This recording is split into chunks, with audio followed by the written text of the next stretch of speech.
రైతు సోదరులారా, ఈనాడు తెలంగాణ రాష్ట్ర ప్రభుత్వం డిసెంబర్ 7, 2023 నాడు ప్రజాపాలన బాధ్యత చేపట్టినప్పుడు 30 నెలల పరిపాలనలో ఎదురవుతున్న సమస్యలు, వాటికి చూపిస్తున్న పరిష్కారాలు, ఈ 30 నెలల్లో రైతు సంక్షేమం కోసం రైతును తలెత్తుకొని ఆత్మగౌరవంతో బ్రతికే విధంగా వ్యవసాయం దండగ కాదు,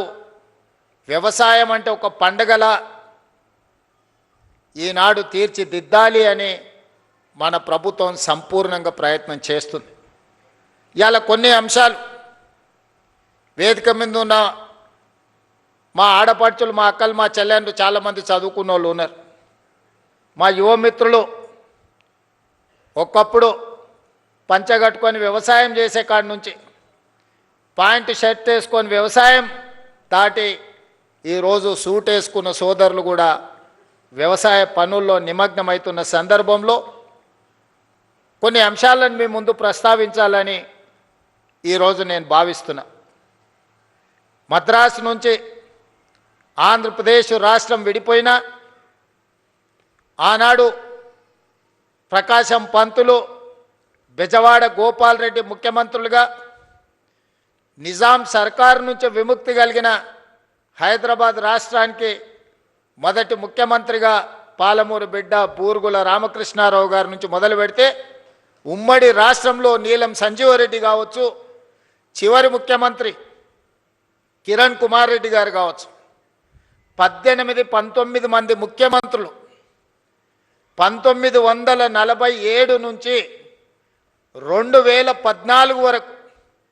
6 దశాబ్దాలు పైగా పరిపాలన సాగించి మన రాష్ట్రం మీద, రాష్ట్రం విడిపోయినప్పుడు తెలంగాణ ప్రజలకు అప్పు ఇచ్చింది 69,000 కోట్ల రూపాయలు. దాదాపుగా 60 ఏళ్ళు 18-19 మంది ముఖ్యమంత్రులుగా బాధ్యతలు చేపట్టి తెలంగాణ రాష్ట్రం ఏర్పడే నాటికి మనకిచ్చిన అప్పు 69,000 కోట్ల రూపాయలు అక్షరాల. జూన్ 2, 2014 నాడు ప్రత్యేకంగా ఏర్పడిన తెలంగాణ రాష్ట్రం యొక్క అప్పు 69,000 కోట్ల రూపాయలు. జూన్ 2, 2014 నాడు కల్వకుంట్ల చంద్రశేఖరరావు గారు పెద్దలు తెలంగాణ రాష్ట్ర ముఖ్యమంత్రిగా బాధ్యతలు చేపట్టి డిసెంబర్ 7, 2023 నాడు ప్రజాపాలనలో ప్రభుత్వాన్ని ఏర్పాటు చేసిన తెలంగాణ రాష్ట్ర 2వ ముఖ్యమంత్రిగా నాకు బాధ్యత అప్పజెప్పినప్పుడు ఈ రాష్ట్రం యొక్క అప్పు 8,11,000 కోట్ల రూపాయల అప్పు. అక్షరాల 18 మంది ముఖ్యమంత్రులు దాదాపుగా 60 ఏళ్ళు 69,000 కోట్ల రూపాయల అప్పు చేస్తే కేవలం ఒకే ఒక్క కుటుంబం, కల్వకుంట్ల చంద్రశేఖరరావు గారి కుటుంబము 7 లక్షల కోట్ల పైగా అప్పు చేసి రాష్ట్ర విభజన జరిగినప్పుడు 16,000 కోట్ల రూపాయల మిగులు ధనిక రాష్ట్రంగా తెలంగాణ రాష్ట్రాన్ని